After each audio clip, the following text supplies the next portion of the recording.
Some viewers may find the following video disturbing. Viewer discretion is advised.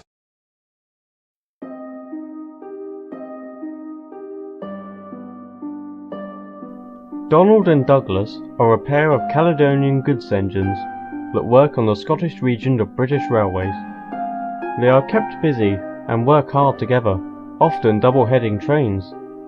Although they were friendly, the other engines were wise to not get on their bad sides, as they would give rather horrific threats if anyone did. Whether they meant these threats or not has yet to be determined. Since the early 50s, diesel locomotives became more common on BR.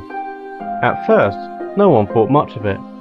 However, over time, they soon realised that diesels weren't just here to improve the railways. They were here to replace. One of these was a Class 42 warship that came from a factory in Barrow. He was simply referred to as Diesel 5 and was allocated to the same shed Donald and Douglas resided in. I see this place has yet to be rid of oversized kettles, he said disapprovingly. I hope that's not the only attitude you have, snapped Donald. If it is, you won't last long here. Are you threatening me, 57646? Don't you dare call him by his number, interrupted Douglas. He has a name, just like any proper engine. Unlike you. Don't talk to me like that. I'm the future of the railway, and you and your kind are dying out. Show me some respect. We only give respect to those who give it back, and you have shown no such thing since arriving. Before the engines could exchange any more insults, Diesel 5 was called to pull a goods train and left. The twins were furious. Who does that shoebox on wheels think he is? What should we do? Pondered Douglas. I'm not sure. He's only given words so far, but if he does something to us or anyone else, then we'll think of something.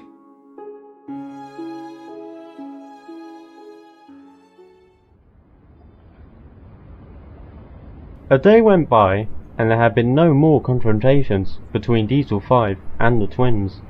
Unfortunately, this wouldn't be the case for long. Douglas was on a quay at a harbour. He had just delivered some trucks filled with stone, and they were currently being unloaded. Soon they had finished, and Douglas prepared to reverse out of the quay. Suddenly, he felt a bump from behind and began rolling towards the edge. His driver slammed on the brakes, and Douglas screeched to a halt, just as his first pair of driving wheels left the rails. Help! Someone help! Luckily, Donald, who was nearby, came to his aid, and after being coupled up, pulled Douglas to safety. Oh, thank you, Donald. Thank you. What happened, Dougie? Did your brakes fail? No, someone pushed me from behind, but I don't know who did it. Unbeknownst to them, Diesel 5 was watching them, cursing under his breath. Damn, I was so close to getting rid of him. Later, the twins were resting on a siding, still shaken over what happened. Douglas decided to take his mind off it by surveying his surroundings. He noticed a little tank engine sleeping in an open shed. All of a sudden, it was bumped from behind and began rolling down the line towards a quay. Both twins were shocked, and as Douglas watched on, unable to move in time, Donald looked back at the shed. There, standing at the back, was Diesel 5, smirking. Before anyone could say anything, the tank engine rolled towards the edge of the quay and plunged into the deep, cold sea. None of the cranes were long enough to pull the little tank engine from the water, and even though they could call one that was, it would be far too late when it arrived. The engine was lost forever.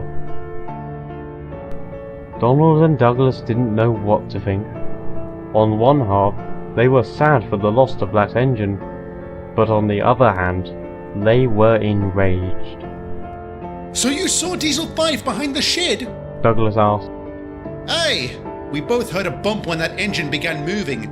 I think we both know what happened. Then, both twins noticed something. On a distant siding, Diesel 5 was watching the sea and all the boat cranes with a massive grin on his face. It was now obvious. He had killed that poor little tank engine, and earlier he tried to do the same to Douglas. For the Caledonian twins, that was the final straw.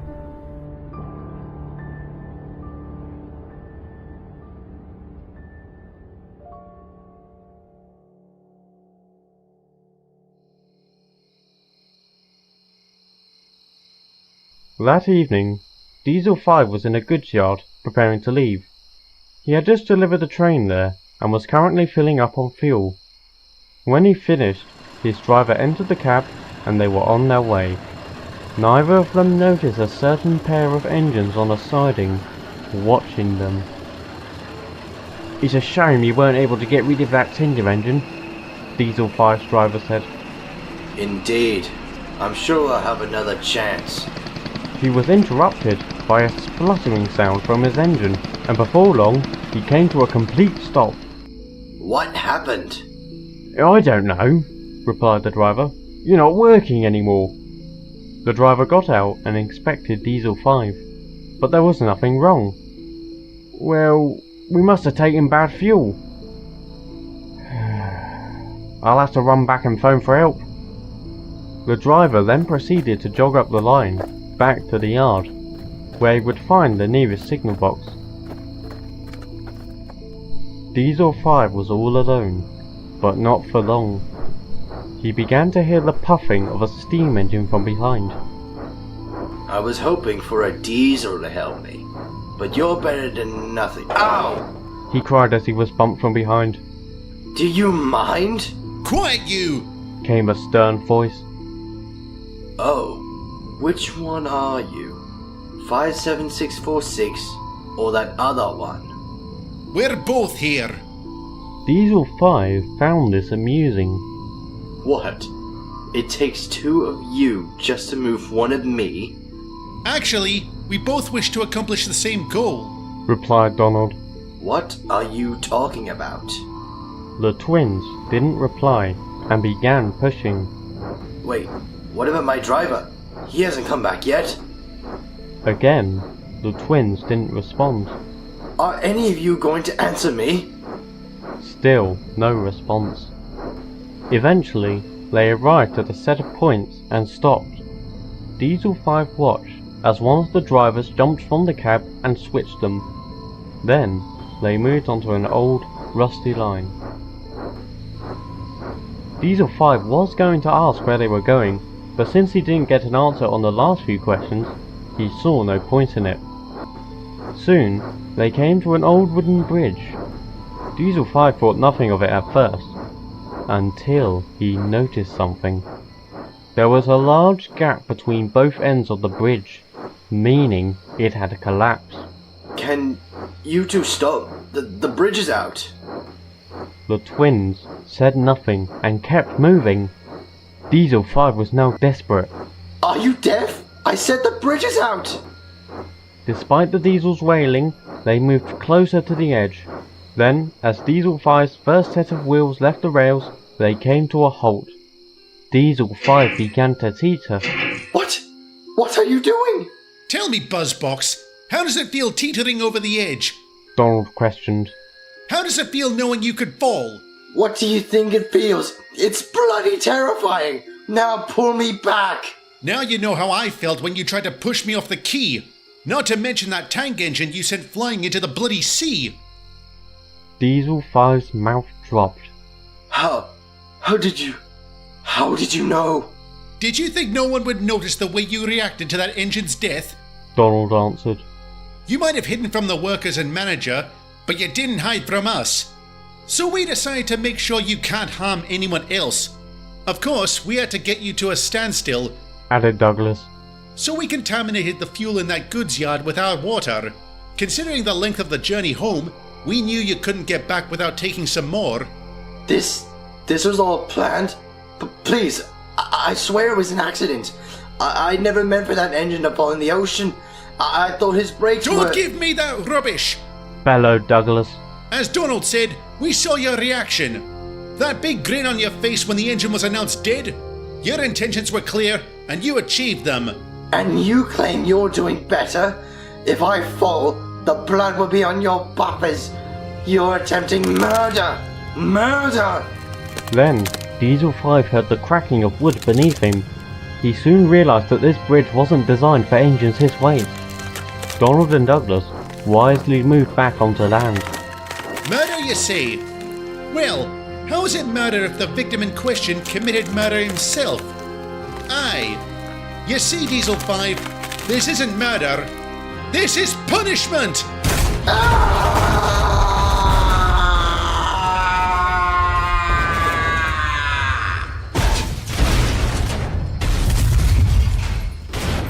A loud, horrific scream was the last sound Diesel 5 made, as the bridge fell to pieces and he plunged into the rocks below.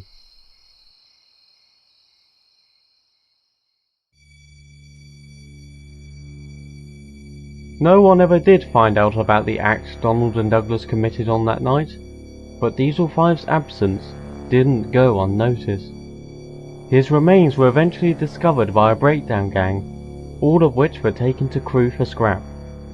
The workmen assumed that the driver left the engine to do something and forgot to put the brakes on properly, resulting in him rolling on his own. That was until the driver himself told them about the breakdown and that it must have been contaminated fuel, which was later confirmed by an inspector. In the end, no one has an answer to what happened to Diesel 5 that night. At one point, he was on the main line, and the next, at the bottom of where a bridge once stood. Shortly after the incident, some shocking details regarding Diesel 5's life on BR were recently uncovered.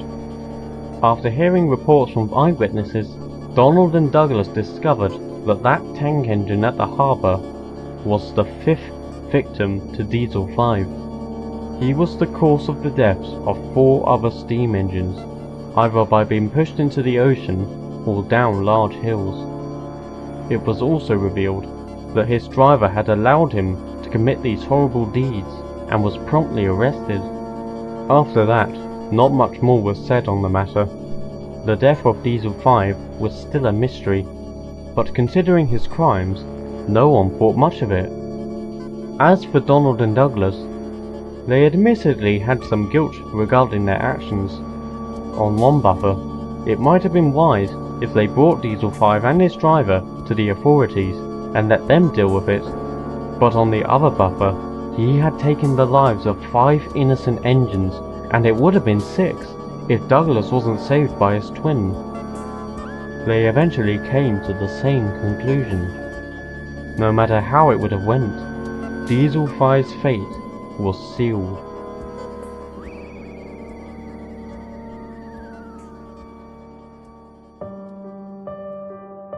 Donald and Douglas remain hard-working to this day, and often work together. Despite their stern attitudes, they do show themselves as good-hearted and are friends to many. However, some engines are quick to warn others. If you ever encounter a pair of Caledonian twins known as Donald and Douglas, whatever you do, do not piss them off.